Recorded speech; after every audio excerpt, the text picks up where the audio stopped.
The Realtor Association, the biggest union in the nation, is dumbfounded what to do about feminism destroying the housing market.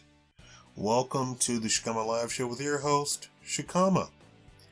As the new home buying age sets upon the millennial generation, a dark cloud is settling over the Realtor Association, the biggest union in the nation, with it promoting feminism and female empowerment, giving feminism unfettered power more than ever before, and allowing feminism to dictate policy for the family.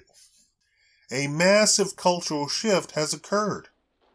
With non-traditional gender acceptance and the radical movement known as feminism, the traditional family structure where a man gets married, has kids, and buys a house for them to stay in is no more.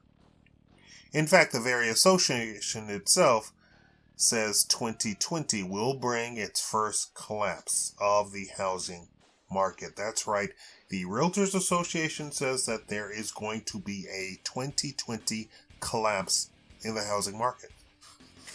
Millennial men who are about to turn 40 in 2020 and who are the only ones that really count are not even popping the question. And when I say they're the only ones that count, it is the men who buy the houses. I'll get back to that in a second.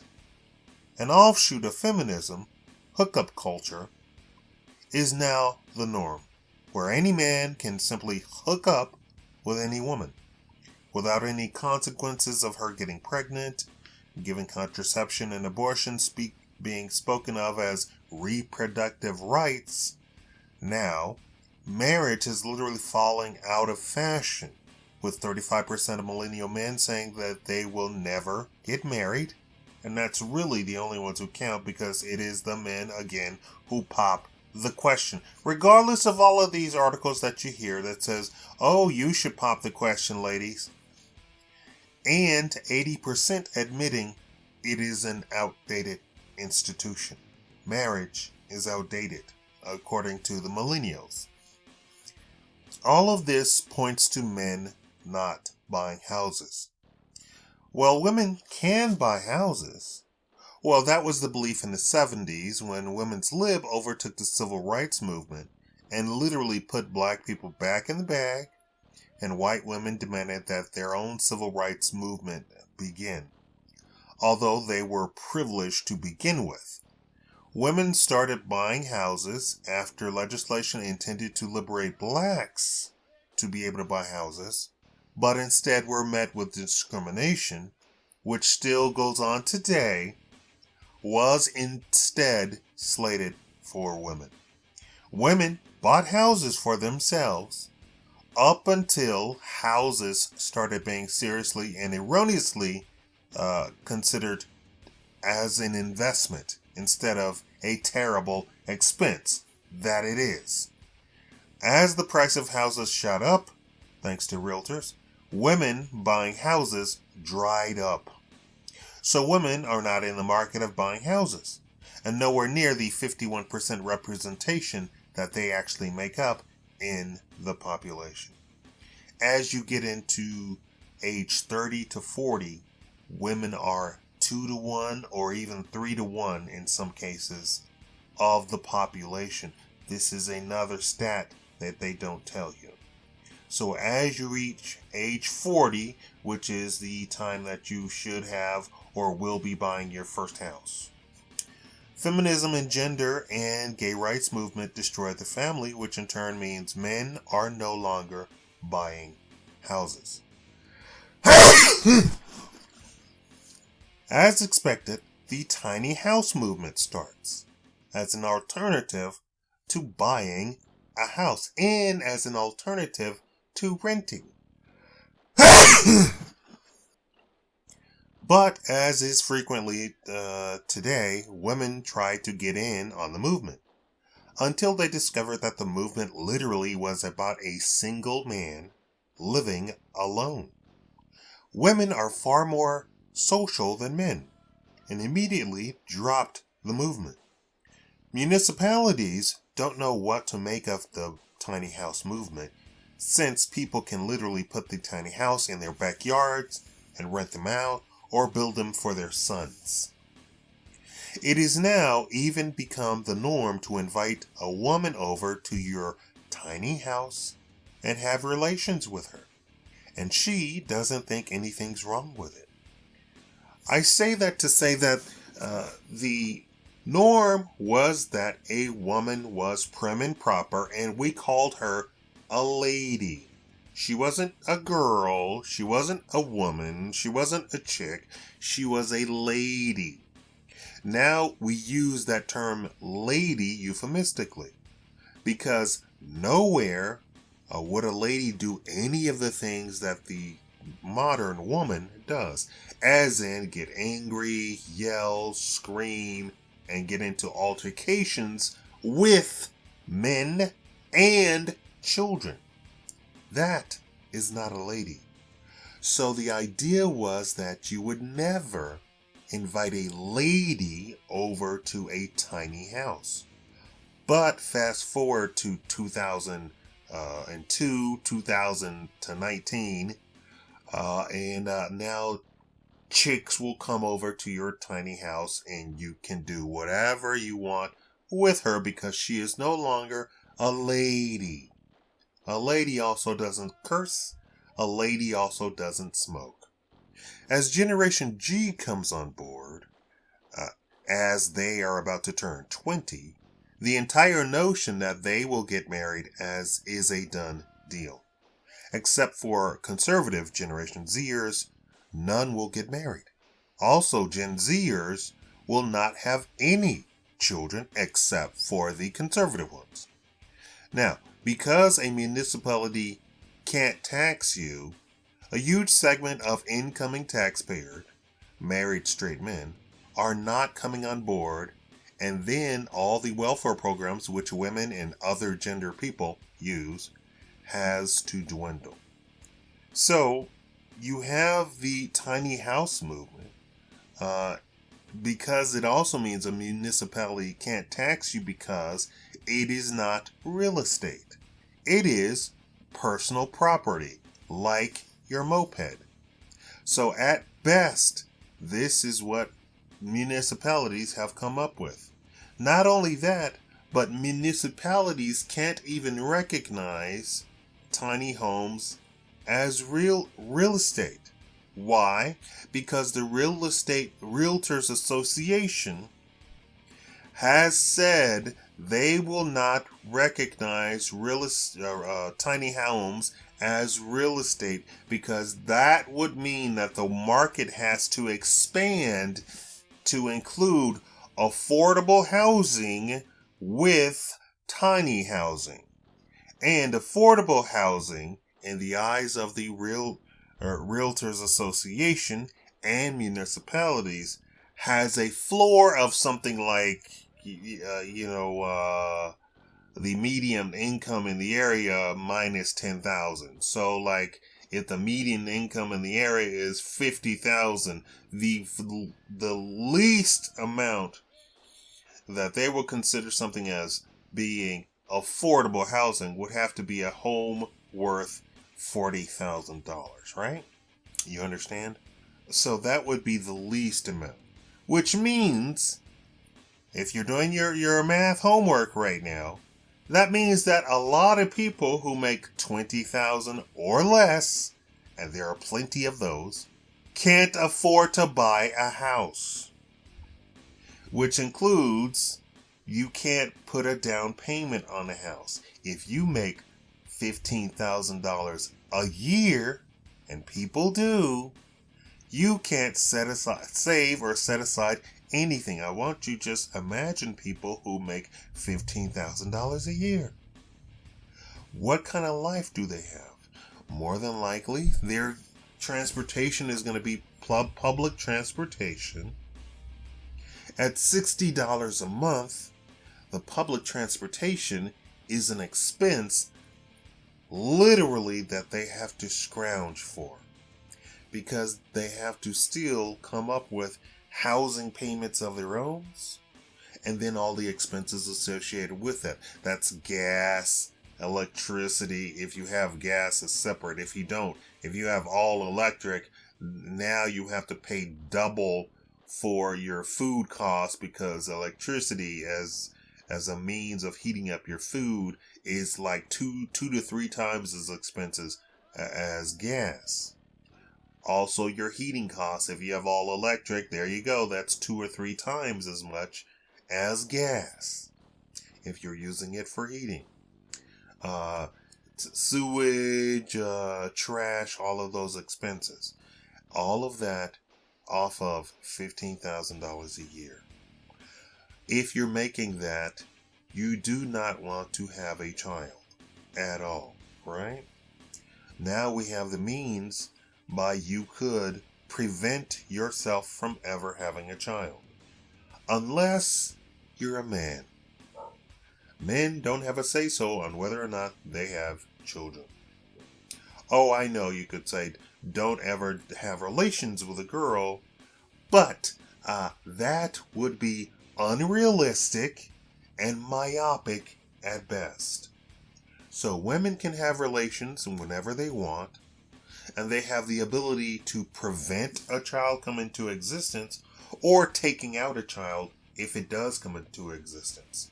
And they have 100% say-so of whether or not they give birth to a child. 100%. The man, on the other hand, has 0%.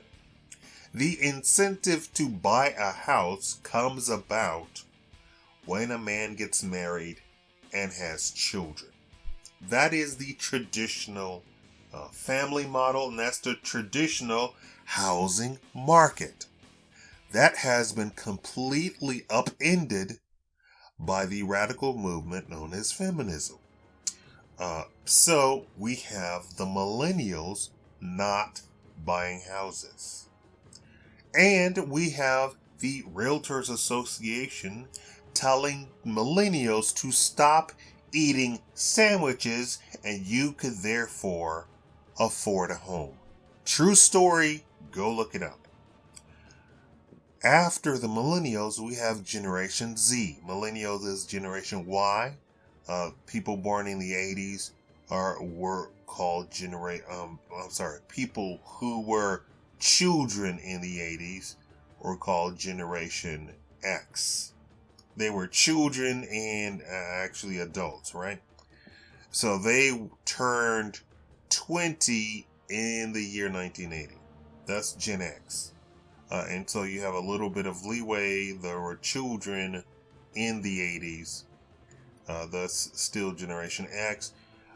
And so you have a little bit of, it's not everybody born in 2000. It's not everybody born in 1980. It's people who were born in 1980 and later, and the people who were turned 20 and the year 2000 and later. So you have Gen Y, who's about to turn 40, and coming behind them is Gen Z. These are all of the Instagram models. These are all the I can rap, I'm a kid and I can rap. That's all Generation Z. They do not believe in marriage at all. They do not believe in having children at all. So the Realtors Association doesn't know what to do. Now, Generation Z grew up under strictly a feminist world and a feminist norm. When they turn 40, except for blacks and conservative whites, the nation will be in ruins. I'm just predicting it right now. And you can't say anything about it. No institution can say anything. No social media giant can say anything. No Wall Street can say anything. Not even the White House can say anything against it. What am I talking about? The radical movement known as feminism. That portrays men as being evil, women as being angels, and that the family is a terrible institution. Having children is a terrible paradigm, right? That's all a part of that radical movement. If we do not have people getting married and having children, there is no incentive to buy a house on a man's part. What do women buy? Shoes, clothes, makeup, diapers, milk, groceries. That's what women buy. They buy a whole heck of a lot of it. What do men buy? Cars, houses, sitting lawnmowers, tool cases that stand almost a 1 story tall, that you need a ladder to get up to the top shelf of the tool case. Home remodeling. Men buy big ticket items. The biggest ticket item is the house. It isn't until recent history, that is 1970, that women were even considered to be able to buy a house, and that was because legislation was passed to allow them to buy homes. I've done all the research on this. Women and the blacks were not allowed to buy homes by various people across the nation. Not the South. Not the South. We're not talking about the South. We're talking about people. Women and blacks were not allowed to buy homes nationwide. You bought a house in Chicago as a black person? That's just you. In 1970, that's just you. And that's just that person who sold you the house. That's it. For the most part, it could not be done. Guess what's happening today? The same thing. But it's only blacks this time. The women are A-okay. But as tradition would have it, women do not buy houses. Not for themselves. Not as single moms. They even have to pass legislation to make sure that you could not discriminate against a single mom on a Section 8 housing ticket to buy a house. Once again, that only applies to white women. The black women, that does not apply to. Black women are still discriminated against. And what happens? Nothing happens because they can't afford to go get a lawyer or don't have the wherewithal to go get a lawyer. It doesn't even cross their mind. Oh, but it's not just black women, it's also black men. They still, to this day, the reports are plenty. You can go look it up. Not that I'm harping on this, but I'm harping on the family structure as the new generations coming do not believe in getting married, do not believe in having children. That means men are not incentivized to buy houses. And this can be laid squarely on the shoulders of the radical movement known as feminism, because that is one of its strongest planks in its movement. That's one of the strongest beliefs in its movement. Not about equality, not about rights, none of that stuff. One of the strongest, strictest planks is about making sure that the family does not exist, children do not exist. Which then plays into corporatism, which wants to hire women and keep women working. It's all one big ball of a web, and people don't know what the strands are. It's all connected. So the advice then is for men to not get married, not have children. If you want to go so far as to get a vasectomy, I don't promote it, but that is one option. Making sure that you absolutely protect yourself when you have relations with a woman, and make sure that you visit your doctor regularly if you've had a vasectomy. And then to buy, make, create, rent a tiny home. The tiny home movement is for men. That's what it's about. It's about you living in your own space, because they have said men are used to being alone, period, right? It comes from the hunter-gatherer period of our existence as humans. Very much used to being alone. Whether it was alone you hunted alone by yourself, or you hunted alone, but your group spread out, so you still were alone, and you only met up at the end of the hunt, right? You were in section C, he was in section D, but you're not together, right? So men are used to being alone, and so the tiny home, the idea is that since you don't actually use that much space, you can cram all sorts of utility into a very small space, right? You can have your bed, your kitchen, your desk, your office, your dining room, all in one small space, and you can cram all of that, your entertainment, your practice, your studio, all in a tiny space. Because frankly, you do not need a 4-bedroom house to do all of that.